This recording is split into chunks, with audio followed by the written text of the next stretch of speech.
नमस्कार दोस्तों, बिहार की राजनीति में एक बार फिर से बड़ा सियासी भूचाल देखने को मिल रहा है।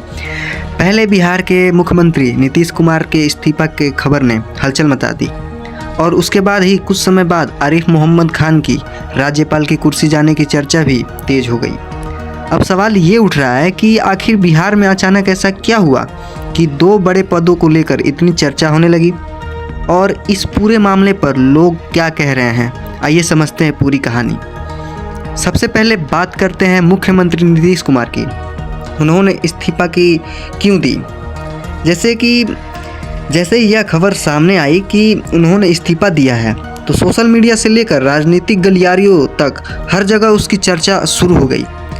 कई लोग इसे बिहार की राजनीति का बड़ा मोड़ बता रहे हैं, तो कुछ लोग इसे एक नई सियासी रणनीति कह रहे हैं। कोई राजनीतिक विश्लेषकों की कहना है कि बिहार के पिछले कुछ समय राजनीतिक समीकरण लगातार बदल रहे हैं।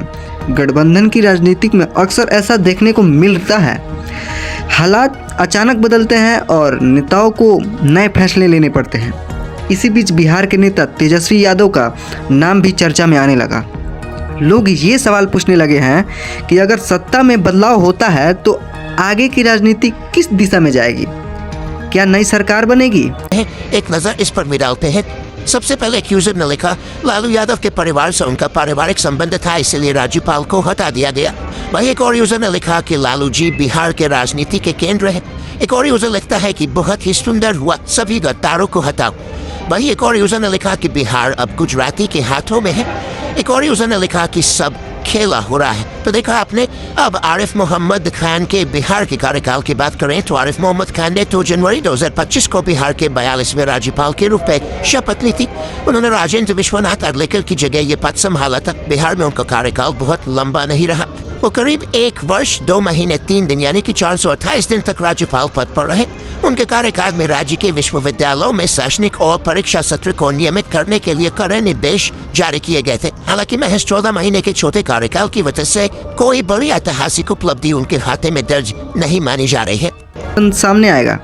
सोशल मीडिया पर भी इस पूरे मामले को लेकर अलग अलग प्रतिक्रियाएं देखने को मिल रही है।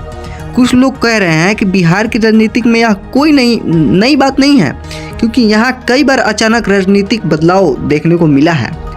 दूसरी तरफ कुछ लोगों का मानना है कि इस तरह का घटना राज्य में होता रहता है। राजनीति और भी दिलचस्प हो जाती है क्योंकि हर दल अपनी रणनीति के साथ आगे बढ़ता है। अब बात करते हैं राज्यपाल आरिफ मोहम्मद खान की कुर्सी जाने की चर्चा क्यों है। जैसे ही यह खबर सामने आई, लोगों के बीच सवाल उठने लगे कि क्या यह सच घटना है, आपस में जुड़ी है, मतलब ये जो घटनाएं हैं आपस में जुड़ी हैं या फिर सिर्फ संयोग है। राजनीतिक विशेषज्ञों का कहना है कि जब भी किसी राज्य के बड़ा राजनीतिक बदलाव होता है चुके हैं 10 साल में 7 बार राज्यपाल बदले जा चुके हैं। और अगर नंबर्स की बात करें तो सबसे पहले राजेंद्र विश्वनाथ अर्लेकर 17 फरवरी 2023 से 1 जनवरी 2025 तक इनका कार्यकाल रहा। फागु चौहान 29 जुलाई 2019 से 16 फरवरी 2023 तक इनका कार्यकाल रहा। लालजी टंडन 23 अगस्त 2018 से 28 जुलाई 2019 तक। सत्यपाल मलिक 4 अक्टूबर 2017 से लेकर 22 अगस्त 2018 तक। केसरीनाथ त्रिपाठी 22 जून 2017 से लेकर 3 अगस्त 2017 तक। रामनाथ कोविंद 16 अगस्त 2015 से 21 जून 2017 तक इनका कार्यकाल रहा। तो कोई संवैधानिक पद पर लेकर चर्चा तेज हो जाती है, इसलिए इस खबर को भी उसी नज़र से देखा जा रहा है। हालांकि अभी तक कई बात साफ नहीं हुई है। वो नागालैंड का राज्यपाल बनाए जाने की घोषणा हुई। नागालैंड के राज्यपाल नियुक्त किए जाने पर बिहार विधानसभा के पूर्व अध्यक्ष नंदकिशोर यादव ने क्या कुछ कहा, पहले वो सुनिए। देखिए, मैं धन्यवाद देना चाहता हूँ भारत के राष्ट्रपति महोदया को और भारत के प्रधानमंत्री जी को और भारत की सरकार को, जिन्होंने मुझे एक महत्वपूर्ण जिम्मेवारी दी है। नागालैंड एक समृद्ध सांस्कृतिक क्षेत्र रहा है और सीमावर्ती इलाका है। मैं संविधान की मर्यादा के अंदर नागालैंड के विकास के लिए अपनी भूमिका का निर्वाह करूंगा और मुझे पूरा भरोसा है कि नागालैंड के लोगों का प्यार मिल जाएगा। लगातार पटना साहब में 7 बार विधायक रहे, काफी काम किया आपने, मंत्री पद पर जो है काफी काम किया। क्या लगता है कि वहाँ कुछ आप नागालैंड में कुछ नया करेंगे सर? ये नागालैंड की सरकार जो संवैधानिक मर्यादा है, उस मर्यादा के अंतर्गत जो भी संभव हो पाएगा हमारे लिए, मैं वो सब काम करूंगा ताकि नागालैंड और आगे बढ़ सके, तरक्की कर सके। लेकिन बिहार के राजनीतिक में चल रही इस हलचल ने लोगों का ध्यान जरूर खींच लिया है। टीवी चैनलों से लेकर यूट्यूब, सोशल मीडिया तक हर जगह इसी विषय पर चर्चा हो रही है। कुछ लोग इसे बिहार की राजनीति का नया अध्याय बता रहे हैं, तो कुछ लोग कह रहे हैं कि आने वाले दिनों में और भी बड़े राजनीतिक फैसले देखने को मिल सकते हैं या फिर मिल गए हैं। अभी तो बहुत चीज़ बाकी है। राजनीतिक के जानकारों का कहना है कि बिहार हमेशा से ही देश की राजनीतिक में अहम भूमिका निभाता रहा है। यहाँ जो भी राजनीतिक घटनाएं होती है उनका असर राष्ट्रीय राजनीतिक पर भी देखने को मिलता है। अब सबकी नज़र इस बात पर टिकी हुई है कि आने वाले समय में बिहार की राजनीति किस दिशा में जाएगी।